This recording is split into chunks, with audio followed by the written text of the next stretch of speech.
დღეს ჩვენ ვიწყებთ ახალ კამპანიას სინდისის პატიმრების მშობლებთან და მათ წინამძღოლობით. ჩვენი მიზანი არის საჯარო უწყებებთან, სამინისტროებთან, სიპებთან, აიპებთან, მუნიციპალურ ორგანოებთან, იქ სადაც 300,000-ზე მეტი საჯარო მომხელე მუშაობს, ადამიანები, რომლებიც სახელმწიფო ბიუჯეტიდან იღებენ ხელფასს და არიან ვალდებულები, რომ ემსახურონ ხალხს, გვინდა რომ შევახსენოთ საჯარო მოხელის ფიცი. ის რომ ისინი კეთილსინდისიერად უნდა ემსახურონ ხალხს და ქვეყანას. და დღეს მათ მოუწევთ ამჯერად იუსტიციის სამინისტროს თანამშრომლებს და შემდეგ უკვე ფინანსთა სამინისტროს თანამშრომლებს სინდისის პატიმრების, მშობლების, ოჯახის წევრების სათქმელის მოსმენა. ჩვენ დავიწყეთ კამპანია, რომლის ფარგლებში ვახდენთ, რომ მოვიდეთ თითოეულ საჯარო სტრუქტურასთან და თითოეულ საჯარო მომხელეზე მოვიტანოთ ისტორიები, აბსურდული ისტორიები, თუ რატომ არიან ადამიანები დაჭერილები, უდანაშაულო ადამიანები, რომლებიც რეჟიმმა გამოკეტა ციხეში სამშობლოს სიყვარულით. ჩვენ ამ ადამიანების მშობლებთან ერთად ვივლით და ჩვენამდე მოვიდა აბსურდულ ისტორიას. მშობლები ჯერ გარეთ მოგიყვებიან მათ ისტორიას და შემდგომ წერილობითაც წარმოგიდგენთ მათ, რომ იცოდეთ თითოეული ეს ისტორია და გაიხსენოთ თქვენი როგორც საჯარო მოხელის ფიცი, თქვენი ვალდებულებები და იდგეთ სწორ მხარეს ხალხთან ერთად. იცოდეთ, რომ თქვენი დუმილი დღე არის ძალიან მძიმე ამ პროცესში. მივესალმები იუსტიციის სამინისტროს თანამშრომლებს. ძალიან ნიშანდობლივია, რომ ამ უწყებას დღეს ხელმძღვანელობს ჩემი ყოფილი კოლეგა, ადვოკატი და ვარწმუნებ, რომ ჩვენი ერთ დღეს დადგება მის ცხოვრებაში ისევ ის დღე, რომ დაუბრუნდება ადვოკატობას, აღარ იქნება იუსტიციის მინისტრი. ამით იმის თქმა მინდა, რომ დღეს რეჟიმს ყველაზე მეტად ამაგრებს საჯარო მოსამსახურეთა მთელი არმია.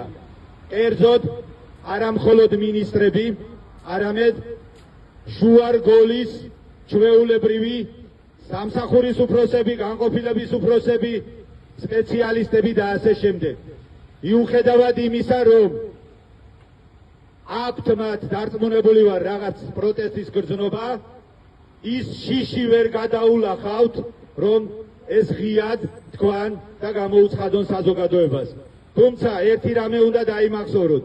ცხოვრებაში დგება ისეთი მომენტი, როცა აღარ ხარ საჯარო მოხელე და საზოგადოების ერთ-ერთი ჩვეულებრივი რიგითი წევრი ხარ. ამ დროს უკვე ხვდები როგორი პროცესი, როგორ იმუშავე საჯარო სამსახურში, როცა ჩვეულებრივი ადამიანები ხვდებიან და შენს გაკეთებულ საქმეებს აფასებენ. იყურებენ არა როგორც ჩინოვნიკს, არამედ როგორც ერთ ჩვეულებრივ ადამიანს.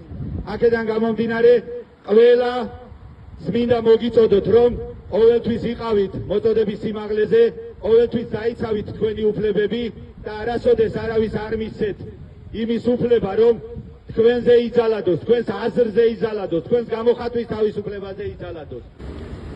არ შეგეხვეწებით, მუდარას არ გთხოვთ არავის. პატიმრის დედა მოგმართავთ, რომ სულ ყველამ როგორც ფიცი დადეთ. სამსახურში სანამ შეხვიდობით, აი ეგ ფიცი სათითაოდ სიტყვასიტყვით აკონეთ, გულთან მიიტანეთ და დაფიქრდით იმაზე, დღეს რა მდგომარეობაში ვარ. გამწარებული დედები, პატიმრების დები, პატიმრების მეუღლეები და ყველა მიხვდებით იმას, რა სიმწარეში გვიდგია სული. თუ ჩვენ გვერდით არ გვიდგებით, ერთ საღამოს სახ ტელევიზიაზე გადავდეთ არხები და დაინახავთ ამ ქვეყანაში რა ხდება. ხედავთ სულ ყველა, მაგრამ დუმილით ეგებებით. ნუ ეგებებით დუმილით. ამოიღეთ ხმა, აიმაღლეთ ხმა და დადეკით სამართლიანობის გვერდით. ნუ უყურებთ ამდენ უსამართლოს.